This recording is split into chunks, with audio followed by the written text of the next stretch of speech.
Wake up, Daddy's home. Welcome home, son. Hello, everyone. Thank you for tuning in to another episode of the Media Buff Guys, the podcast about anything and everything media related. I'm your host, Ed, and I hope you all had a happy new year. This will be our first episode of the 2024 year. I hope you all enjoy it. In our last episode of 2023, I had mentioned that we were going to do an interview with Omar about his books, Crusader Arms. Well, we're not going to go ahead and do that one just yet. So instead of that, we're going to go ahead and do a tangent talk for our first episode, just to kind of give us a little more time to get things ready. But we definitely have a lot stored for the show. We definitely have a lot of episodes coming up. And hopefully we'll even have a couple of more guest stars in the following weeks or following months. Either way, hope you all enjoy it. Thank you for tuning in, and we'll talk to y'all later. So he had to become Clark Kent, the reporter. Oh, that was an episode. That was when there's this guy murdering people, right? Who was it? There was this cop. He was dirty, and he murders a girl. And Clark decides that he wanted to solve this case as Clark, not as Superman. But then the guy blows up his car and almost exposes him. But at the end, he's able to get the crime pinned on the guy. And the guy figures out he's Superman, right before he was gassed. Right before he was gassed. Yeah. That was an episode. That was a good episode. That was in something the comic Mr. Clark, book, it was a Mr. little Kent. bit different. In the comic book, I'm thinking of it's a little different. Well, the cartoon derived it from the comic book. I know what you're talking about, yeah. But in the comic book, Superman is floating above the world, and he's just like thinking, because he goes to a foreign country, and he's trying to stop like a civil war there, and he's like, I have all this power at my disposal, but I can't make these people stop fighting. Yeah.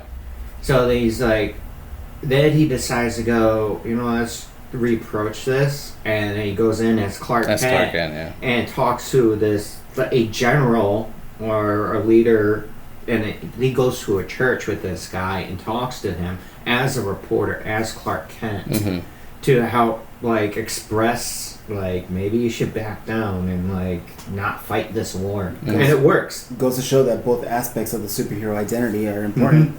Well, yeah. Batman is the same way. When he's Bruce, he uses the Bruce identity to figure out stuff and clues that. Yeah. Yeah, like when Batman can't enter a fancy feng shui. Like when he was able to get the convicts to admit that the guy was torturing them, and he's like, "Oh, we should extend his contract." No.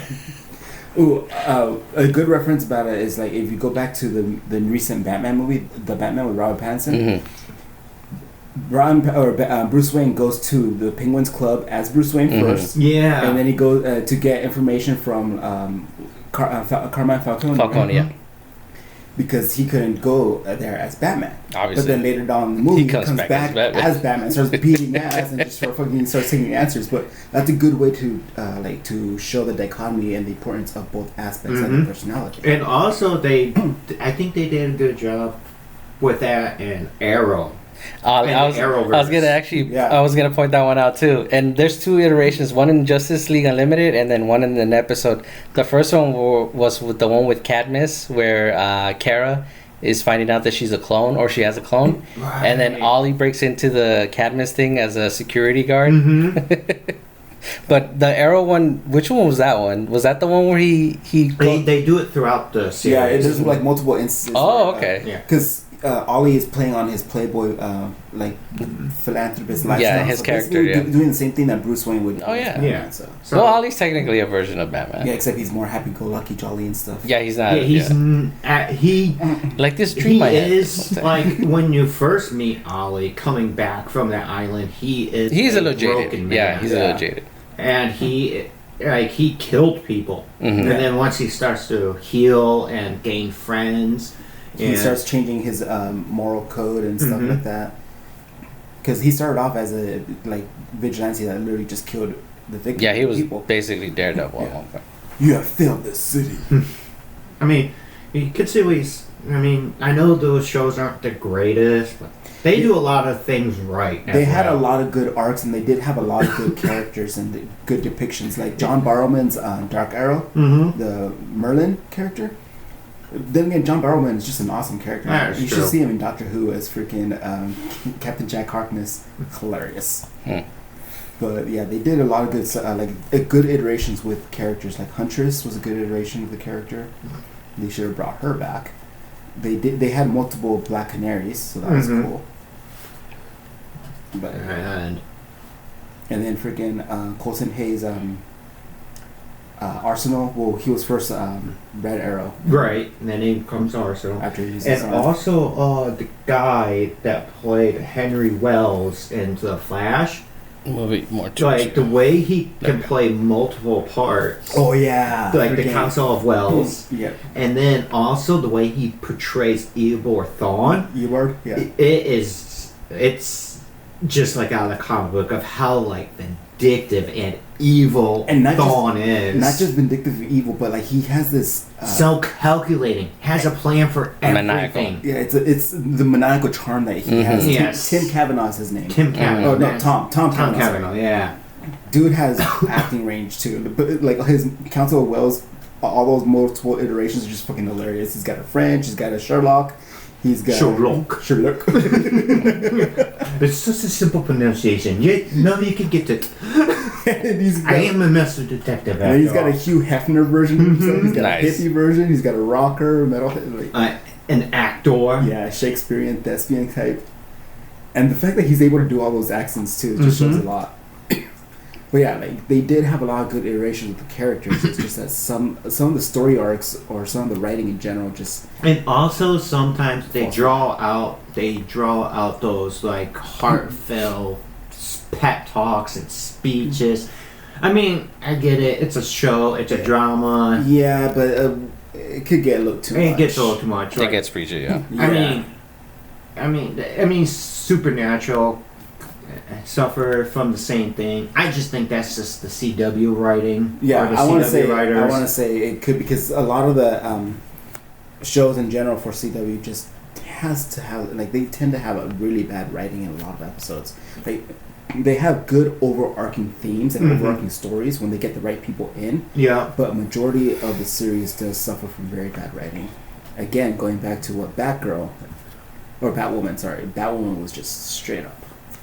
There was no redeeming qualities. No. It only has, 2 seasons? 3, and it's done? Mm-hmm. They canceled it. Yeah, they canceled after 3, where Arrow has 8. Flash has 9. The Flash has 9. Supergirl has 6. But I think Supergirl suffered from the same thing, though. But I mean, granted, it started off really good and really strong, but as soon as the more characters started getting added into it, it started to get bogged down with a lot of too many messages that don't really need to be shoved down our throats. Like, it didn't happen naturally for all these characters to have their story. There was some good instances where it was they were depicting how am I gonna put this? Like, one of the characters is trans. Okay. Dreamer. From what I gather, she transitioned when she was little, and the actress is also trans. Like, she transitioned when she was young. But they didn't make it into this big down your throat story, it's right in your face. They use it properly because her character, not her character, but trans people are being what's the word I'm looking for, Matt? They're being persecuted, or they're just there's so much hate for that character, but they're being I know what the word is. It's on tape. Discriminated against? There, that's the one. That's the one. I can't think right now. There's another word though that describes it better than discriminated. Disparaged. Either way, it wasn't shoved down your throat like a lot of these a lot of things that you see all around. It actually fit perfectly with the storyline, with the story arc that it was going to, because at that same time, the city was being not necessarily invaded, but it was they were bringing in alien refugees from because they were imprisoned by some other slavers. So they were Earth was basically like a refugee camp. Okay. Like, they were housing these people. Not just the aliens, but metas as well. So they were all persecuted. They were all being discriminated. There was so much hate going on.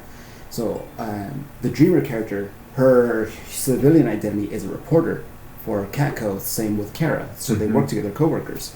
She wanted to use that opportunity to tell her story and to coincide with the story of all the alien refugees and all the metahumans that are being discriminated and all this. Because in that same season, the main bad guy was someone named Liberty something, and he was just a hate monger, like absolute racist kind of thing, like everything what you see what's going on right now. So it fit perfectly for the whole season wide arc, and it wasn't just like one episode. It was just like it was broken up, kind of doing it with Gotham. Yeah, Gotham. Well, I haven't finished watching Gotham. Not yet. Gotham. Gotham Knights. Yes. Still need to catch up on those episodes. Me too. I'm like 3-4 episodes in. I think I've only stopped like at episode 5. I think. Okay.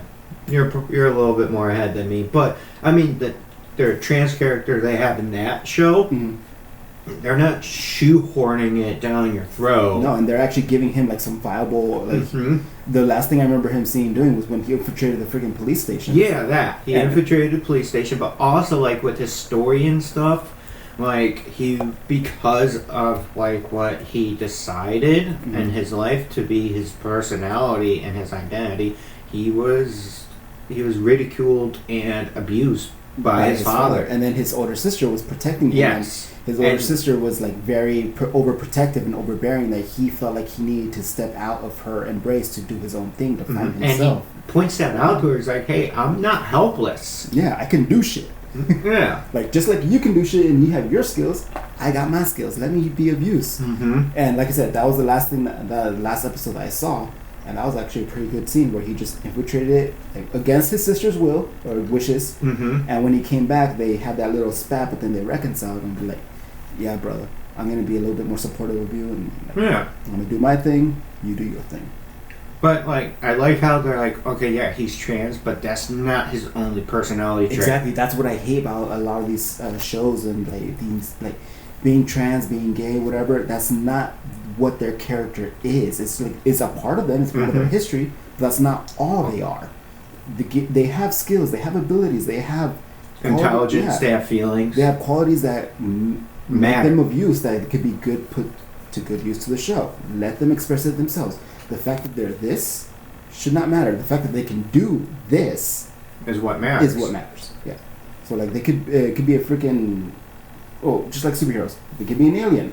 Who cares if they're an alien? The fact that they could do all this other crap, though, being an alien is a backstory to them, but it's not just their only personality trait. Or like the thing that, like, for example, that drives Bruce Wayne is the murder of his parents. That's a huge thing and part of his character, but it's not like the definitive thing about Bruce. Because he's also a billionaire, playboy, philanthropist. Well, genius billionaire. Sorry, Tony Stark.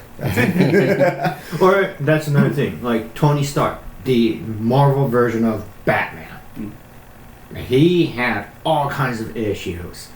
Yeah, he did. Yeah. And like, alcoholism was his biggest one. Yeah, alcoholism was his biggest one, but also like the thing that he hated the most was the failure of himself. And you also got to remember that, not remember, but like to point out the fact that Tony Stark and Bruce Wayne are kind of opposites in terms of personality, whereas Tony is very arrogant and brash, and he's hot-headed and very... But that's because he's hiding all of his pain. All the pain, whereas Bruce Wayne is like he portrays himself to be all clumsy but still charming and kind of like not necessarily a coward, but... Bit of an airhead. Yeah. That's how he's portrayed, but they do see his genius, they see his kindness and his philanthropy, which coincide with Iron Man. Okay, our first episode is in the books. Hope you all enjoyed hearing our dumb rants. We'll have more content down the line. And as always, thank you for tuning in. Remember to hit that like button and subscribe. And we'll talk to you soon.